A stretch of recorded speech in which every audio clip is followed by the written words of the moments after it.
Good morning sa mga guests Kung from kailan COCA. nag-recess, doon kayo dumami. Sir, unang question.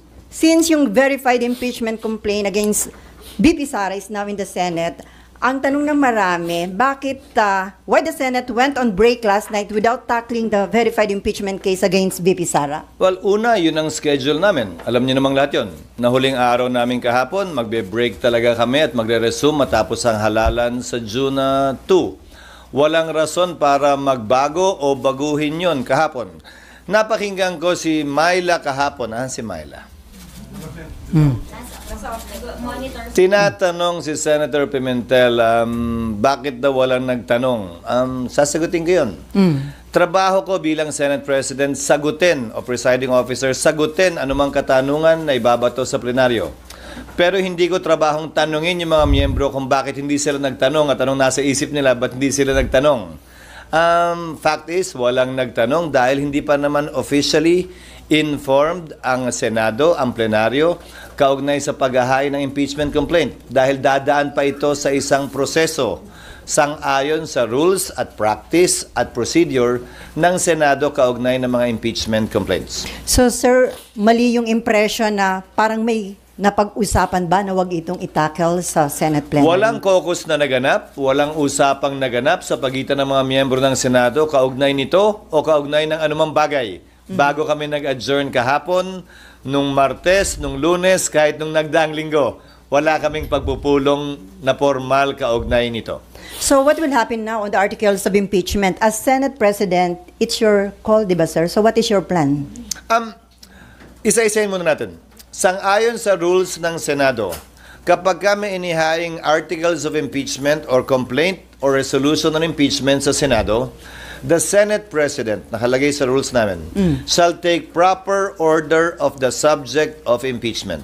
Ngayon, ano bang ibig sabihin ng shall take proper order of the subject of impeachment? Hindi nung impeachment complaint, hindi nung impeachment, but the subject of impeachment. Ibig sabihin nun, kailangan isaayos muna ng Senate President ang Senado para sa pag-conduct ng isang pagdinig o trial. Sasagutin ko rin yung isang napakinggan kong abogado na tila eksperto din daw sa mga bagay na ito. Sabi niya, the Senate shall immediately, ayon sa kanya, sabi ng Konstitusyon, proceed with trial. Busin na lang ng konti, pero parang hindi niya nabasa yung saligang batas. Walang sinabing immediately ang saligang batas. Ang sinabi ng saligang batas ay shall forthwith proceed with trial. Ngayon, kung babalik tanawan natin, bago ko sagutin yung tanong, Sally, kukumpletuhin ko na para... Okay. Kung babalik tanawan natin, may inihain na impeachment complaint noong 2011 laban kay Ombudsman Mercy Gutierrez. Inihain nyo ng March 23. Nag-adjourn ang Senado ng March 26. Walang ginawa ang Senado noon. Nagsimula ang trial May 19. Mahigit kulang-kulang isang buwan ang lumipas dahil magre-recess din sila noong mga panahong yon. Kung maalala nyo ang impeachment ni dating Chief Justice Corona, ng yumaong dating Chief Justice na si Corona, final ang impeachment complaint ng December 13, nag-trial po sila January 19. So kung susuriin nyo, base sa President yung salitang forthwith, hindi naman po ibig sabihin nun kinaumagahan, agad-agad, dali-dali. Mahigit 2 buwang inupuan, pinag-aralan, binasa, tiningnan ng Kamara yung mga impeachment complaint na nakabinbin. Mahigit 2 buwan, hindi finorward ng Secretary General ang impeachment complaint sa tanggapan ng Speaker para i-refer sa plenary at sa Committee on Justice. Magkatabi lamang naman ang kwarto tulad sa Senado ng Secretary General at ng Speaker, ang Secretary ng Senate at ng Senate President. Bakit naman kami bigla sasabihang gumalaw umakto agad sa loob lamang ng ilang oras? Kung nagpa-banjing-banjing sila gawin ito, siguro wala naman silang basihan ngayon na madaliin kami lalo na nasa huling araw na ng sesyon. Yan pinadala sa amin, halos mag-aalas 5 pa ng hapon. So, bilang katugunan, Gagampanan namin ang aming tungkulin na pwedeng magawa habang recess, kabilang na ang pag-review ng rules ng Senado sa impeachment dahil kailangan po itong i-update. Halimbawa, yung pagkakaroon at requirement ng judicial affidavits, yung pagkakaroon ng provision at procedure para mag-hearing sa harap ng commissioner, yung pagkakaroon ng matatag at malakas na pre-trial procedure para swabe na at hindi na komplikado at magulo yung trial proper. Ito ay mga bagong procedure sa rules of court na pumasok bago po namin itinalaga yung aming rules on impeachment noon na kailangan po naming baguhin. Pangalawa, kailangan pa rin pag-aralan siyempre ng Secretary General ng Senado, ng Secretariat ng Senado, yung impeachment complaint mismo. Tinanggap lamang namin yung kahapon. So dun sa nagsasabing, bakit hindi agad-agad binaba sa baba? May trabaho po kaming kailangan gampanan. Halimbawa, sang-ayon po kasi sa e-commerce law at sa e-gov law, pwede naman maglagay ng e-signature. Hindi ba? Sa resolution, sa bill, sa committee report. Pwede ang e-signature dahil hindi po yan verified. Subalit, ang complaint or resolution on impeachment, verified po yan. Pinanumpaan dapat yan sa harap ng Secretary General ng Kamara. Susuriin pa po isa-isa ng Secretary ng Senado yung mga pirma kung isig ba yun o wet signature. Bawal po ang isig. Dahil kailangan pinanumpaan ito. Paano ka manunumpa sa harap ng SecGen kung inutos mo lang yung opisina mong i-affix yung isig? Meron naman pong app, gagamit kami ng iba't ibang app para makita at malaman kung isig nga ba siya o wet signature. Para matiyak na yung bilang talaga ay sapat dun sa 1/3 para mag-comply dun sa direct filing sa Senado. Mga halimbawa lamang ito na mga dapat pang gawin at gampanan ng Senado. At bilang panghuling sagot, para mag-convene ang impeachment court, kailangan may sesyon ang Senado. Okay. Para manumpa ang impeachment judges, kailangan may sesyon ang Senado. Bagaman ang trial pwede mag-proceed kahit na recess, tulad ng nangyari kay dati at yumaong Chief Justice Corona. Dapat ito'y masimulan, makonvene at mapanumpa ang mga judges kapag may sesyon.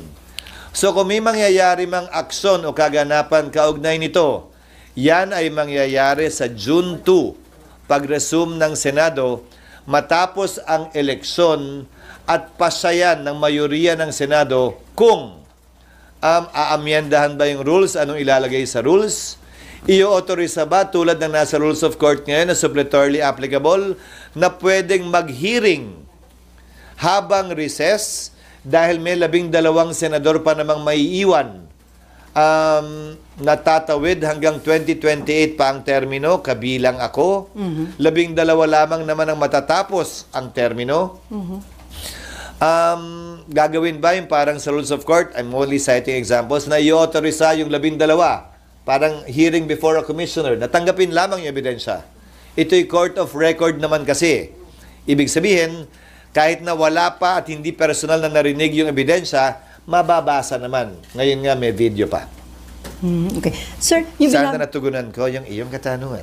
Sir, Bagaman mahaba. Sir, yung normal course of events na hindi kayo pwedeng mag-impeachment trial dahil naka-adjourn yung session. Pero according to Senate Minority Leader Coco Pimentel, may tinatawag siya na extraordinary situation na pwede niyong i-waive yung rules at kung acceptable to everyone, pwede pa rin kayo mag-conduct na impeachment trial kahit naka-break ang session. Pwede na, gaya ng sinabi ko, ginawa yan nung panahon ng impeachment ni dating Chief Justice Renato Corona. Tumuloy yung impeachment trial bagaman nag-adjourn na ang Kongreso at ang Senado. Nasa rules namin yun. Hindi na kailangan maging extraordinary pa. Pero ulitin ko, kailangan nasimulan at sinimulan ang trial ng may sesyon dahil kailangan mag-convene ang impeachment court ng may sesyon. Walang sariling buhay ang impeachment court, hiwalay sa Senado mismo, sa plenaryo ng Senado. Kinakailangan ng plenaryo ng Senado para masimulan ang impeachment court. So sir, it is better ba kung na-submit ng House of Representatives earlier o few days before ng adjournment para may time kayo na na-actionan sa plenary? That is water under the bridge. It's not for me to decide or pass over the wisdom absence or lack of it on the part of the House in filing it a few hours before we adjourned. Mas marapat siguro sila ang matanong kaugnay niyan. Pero ulitin ko, hindi naman siguro makatarungan o tama na pagkatapos nilang upuan ito ng ilang buwan, biglang pwersahin, pipilitin at sasabihan kami ng sino mang galing sa Kamara na, hoy, bilisan nyo, aksyonan nyo, ano ba kayo? Hindi. Hindi ganon at hindi ako papayag din nun. Ang impeachment process para sa akin, hindi mahalaga kung pabor kayo o kontra, hindi mahalaga kung ma-acquit o ma-convict. Ang mahalaga para sa akin, bilang tagapangulo ng Senado, maging maayos ito, sang-ayon sa batas, credible, kapanipaniwala, at magagawad ng hustisya. Pabor man yun sa opinyon ng mas nakararami o konti o hindi. Considering yung mention nyo ng mga possible scenarios, sir, can we say na walang mangyayaring impeachment trial during the break or mahirap? Wala. Legally, it cannot be done. So, Legally, it cannot be done, again, as I said, because the impeachment court was not convened. The impeachment complaint was not referred to plenary for there to be a basis for the impeachment court to be convened by the Senate sitting as a legislative body, hindi muna as an impeachment court. Sir, kahit sinabi ni PBBM na ayaw niya sa impeachment dahil divisive, sinuportahan pa ng isang religious group, pero still, natuloy pa rin na-impeach si BP Sara sa House, na i-transmit dito sa Senate. Indication ba yon na hindi nagpa-impluensya ang House of Representatives? Siguro mas sila yung dapat mong tanongin yan, hindi ako. Basta ang Senado, gagampanan namin ang tungkulin namin ng, tatagalugin ko ng may malamig na neutralidad ng isang hukom na walang kinikilingan. We will perform our duty and function with the cold neutrality of an impartial judge. And without fear nor favor, we will rule over things as we see fit and based on what is right and what the law provides. Since it is a political process, can we expect na lahat po ng mga senador na tatayong impeachment judge ay magiging fair and impartial, considering na iba kaalyado ni BP Sara? It is a political process, pero para sa akin, ito'y masasaksihan ng ating mga kababayan, tutunghayan ng ating mga kababayan. At malaki ang papel na gagampanan ng public opinion naman talaga dito. At yan ang tinatawag na political process siguro.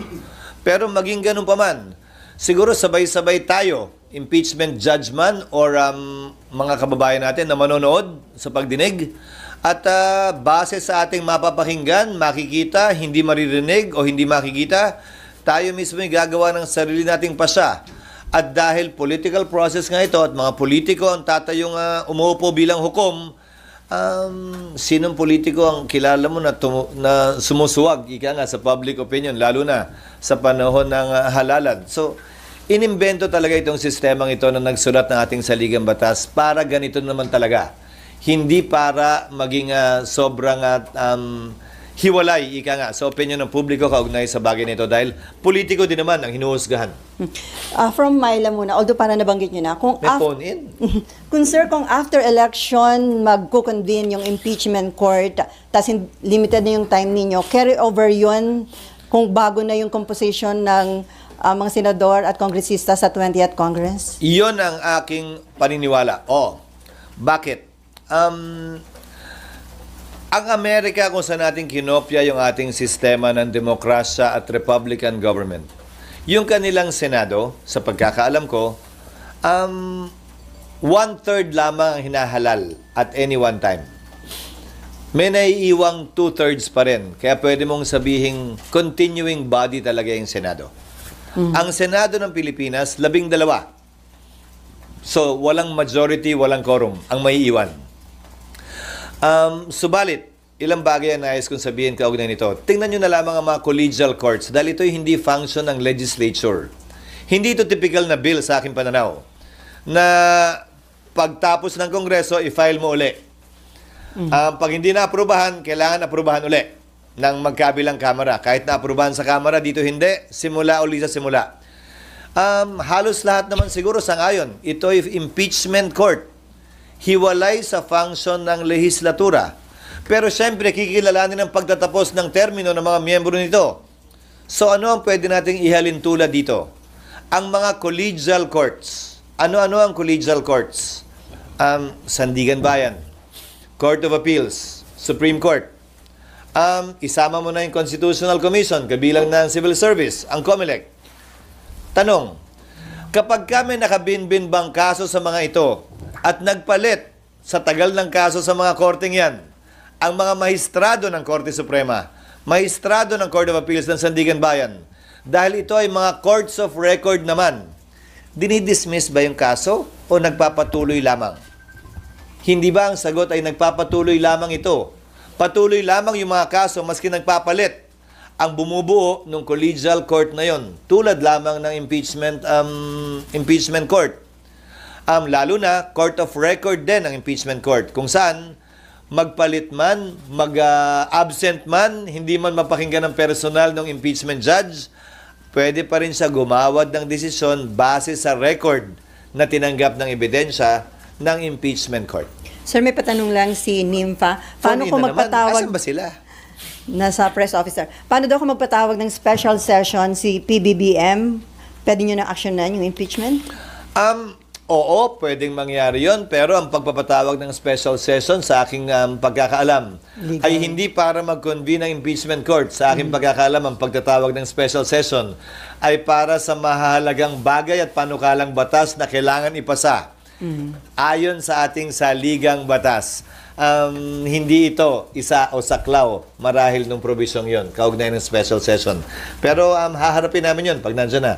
Siyempre, pag nagpatawag ng special session, sang-ayon man kami o hindi, siyempre, alam namang hindi kami mag-attend. Okay, Mav and then RG. Sir, some senators... Sir, meron pong mga re-electionist senators na nag-raise na ng concerns na hindi nga raw sila makakampanya kapag araw po nagkaroon ng hearing during the break. Was that part of the consideration? No. Again, we did not talk about that. Nobody discussed that with me, that particular concern. Again, because no caucus was held about it for the simple reason that I don't want to presume that things will happen before it happens. Mukha naman kami masyadong excited, di ba, na, ayun na, bukas, nandiyan na, lika, meeting tayo. No, we did not do that. We had a lot of work to do trying to rush pieces of legislation that I'm sure you don't want to ask about anymore and will not talk about given the impeachment na mahahalaga din naman na makabuluhan at may malaking impact sa ating ekonomiya at bansa. Okay, RG. Just At ika, follow up lang dun sa kay Senator Bato. So, may Si basis... Senator Bato ba? Some senators lang ang sabi ni ma'am. Sir, marami sila. Oo. Pero isa si Senator Bato na parang concern niya, parang talo sila o lugi kasi hindi sila makakapag-ikot habang ibang senatorial candidates makakapag-ikot. Actually, again, may basis yung concern. not necessarily. Tandaan mo, maraming senador maraming kongresista ang sumikat sa impeachment at naging senador. Maraming mga senador na nag-re-elect din base sa impeachment. So, depende. Dahil nakatutok ang lahat ng buong sambayanan doon, ayaw mo nun, di ka na mag-iikot.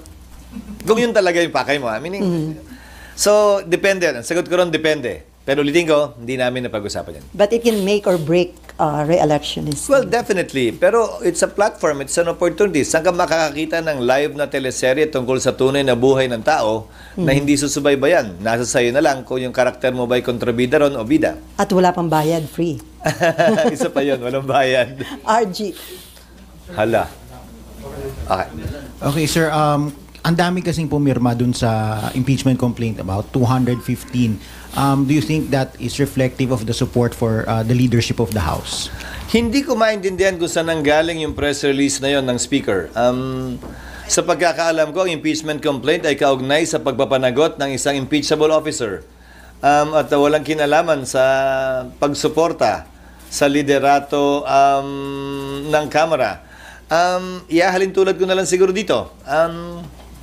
Na ma-convict o ma-acquit ba sa dami o liit ng boto, magre-reflect ba yon sa suporta sa akin ng mga mambabatas dito sa Senado? Sana. Hanggat maaari, wag nating iugnay masyado sa politika o pangangampi ang prosesong ito dahil naihain na nga, ayoko nang bigyan ng kulay politika ito. Magkabilang kulay man, green man o red, o yellow o anuman. Sir, ang isa bang senatorial candidate can act as a defense lawyer? Candidate, what do you mean? Kasi may isang senatorial candidate, di ba? Parang may state, Attorney Vic. Sino? Attorney Vic Rodriguez. Nag-volunteer na agad siya? Oo. Kailangan muna siyang tanggapin ng kliyente bago siya makapag-volunteer. Parang, ang pag-volunteer ng abogado sa kaso, alam kong tawag dyan ay ambulance chasing. Hindi yata tama yun. Marapat ang kliyente, ang akusado, ang ini-impeach, ang mag-anunsyo ng kanyang mga abogado. At hindi para i-volunteer yung serbisyo ng abogado. Yan ay nasa ethics ng mga abogado. Okay, RG. Sir, I think in the past it was reported that the former president would like to be a defense counsel for the vice president. Actually, that would be expected. Sinabi na niya yan, abogado siya, abogado rin. Si Vice President Sara Duterte, abogado rin yung kanyang asawa. Hindi ko na ikakagulat yan kung mangyayari man yan. There's no impediment to that. There is none. So, sorry ko In consider... fact, even the Vice President herself can represent herself in addition to other lawyers.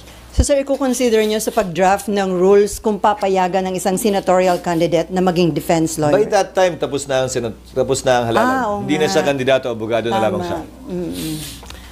Okay, Amor. SP, to clarify po, yun pong pagsasagawa or pag-amend ng rules for the impeachment trial, hindi din siya gagawin during the recess or it's something na pwedeng gawin during the break? Ngayon na namin gagawin lahat ng pag-aaral, lahat ng panukala, pero kailangan yan aprubahan ng plenaryo sa sesyon ng Senado. So, drafting, sir. Yes. Pero So- mahabang proseso din yun dahil maraming kailangan i-update sa rules. Kung maalala nyo, mula nung aktual na nakatapos ng impeachment ang Senado sa impeachment ni dating Chief Justice Corona, hindi pa na-update yung rules. At maraming butas yung rules na yon na hindi rin in-update matapos yung karanasan ng Senado nun. Dagdag mo pa dyan yung mga pagbabago sa rules na inilabas ng Korte Suprema para mas mapabilis, mas maging efficient yung trial. Ika nga. But I will state one thing for the record and as a matter of policy. Hindi namin ito mamadaliin. Pero hindi rin naman namin ito labis na iaantala. Hindi kami magpapapressure kanino man na bilisan ito o i-delay ito. Gagawin namin yung trabaho namin ayon sa saligang batas bilang pagsunod sa tinatalaga nito at rules mismo ng Senado.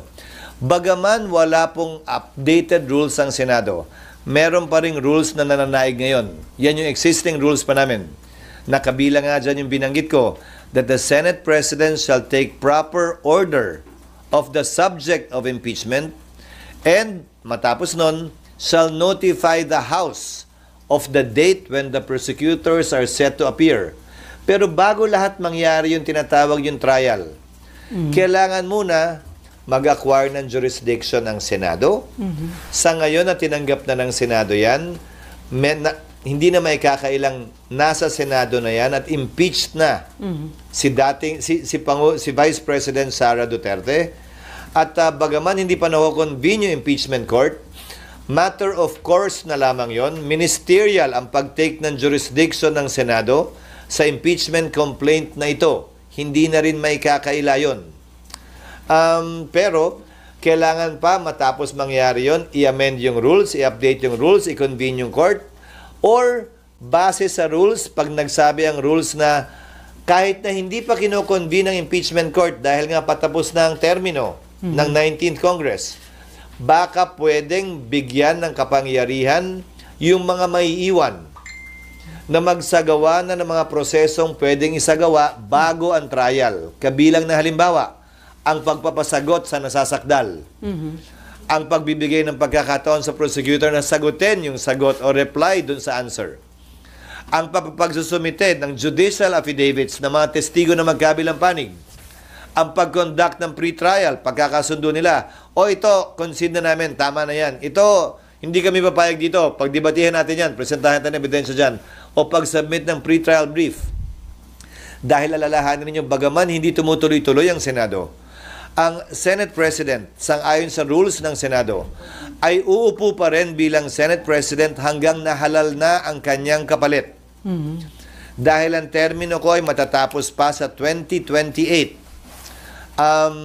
Kumpara dun sa mga nagdaang Senate President na nagkataong natapos yung kanilang termino ng June 30. Mananatili akong Senate President sa panahon ng break kung saan itong mga bagay na ito ay pwedeng magawa para hindi mag-aksaya ng panahon, ika nga, ang Senado at nang forthwith trial may proceed already. So, sir, ang status po ngayon is tinitingnan pa po ni Senate Secretary and kayo po mismo titingnan nyo pa yung impeachment, Siya na articles of lang. impeachment. Siya Si na lang. Senate Secretary lang. Kasi ang titingnan lang naman niya, sufficiency in form and substance in terms of the signatures nga. Nag-comply ba yung verification, yung under oath na form? Napirmahan nga ba ito ng 1/3, which is 102. Pero ayon sa ulat sa balita, 70% ang pumirma. So sobra doble o doble ang pumirma. Sobra doble ang kinakailangan bilang ng pumirma. So yun lamang naman ang gagawin niya. Matapos nun, ilalagay nila dapat yan sa agenda eh. Pero hindi tayo nga umabot doon. Dahil nga, kapos, gahol sa oras, at bakit ba kasi last minute at last hour na? Pero sir, bibigyan ng copy yung mga senators para mabasa na nila? Yes, in fact, we will make it public. I don't see any reason why it should not be made public. It is not a secret document. It is a public document and I believe it should be made public. Sir, sorry, last na po. When is the earliest po sa tingin nyo na mapag-uusapan ninyong mga senador yung rules? June 2. Okay. No, formally, in plenary. In plenary. Pero sir, yung pagdadraft ninyo? Hindi kami na yun. Secretariat principally ang gagawa nun. Hindi na mga senador? Hindi na siguro. Magkukonsultahan na lang kami either virtually about this and simply consult them on the rules. Okay, before Mayan, So, RG, to finish, siguro magda-draft ang secretariat. Papadala na lamang sa mga senador for comment or inputs. Para at least pag-resume namin sa June 2, medyo joined na yung issues. Ika nga, kung ano na lamang yung pagbobotohan kung meron man. okay, before Mayan, RG, Mav, and Cecil, may patanong lang dito, sir. Just to put on record, if BP Sara is found guilty by the impeachment court, does that mean she could no longer seek for any government position? Perpetually disqualified na po ba siya? Yes, the penalty for a person convicted in an impeachment trial is removal from office and absolute perpetual disqualification to hold public office, elected or appointed. Okay, Mayan.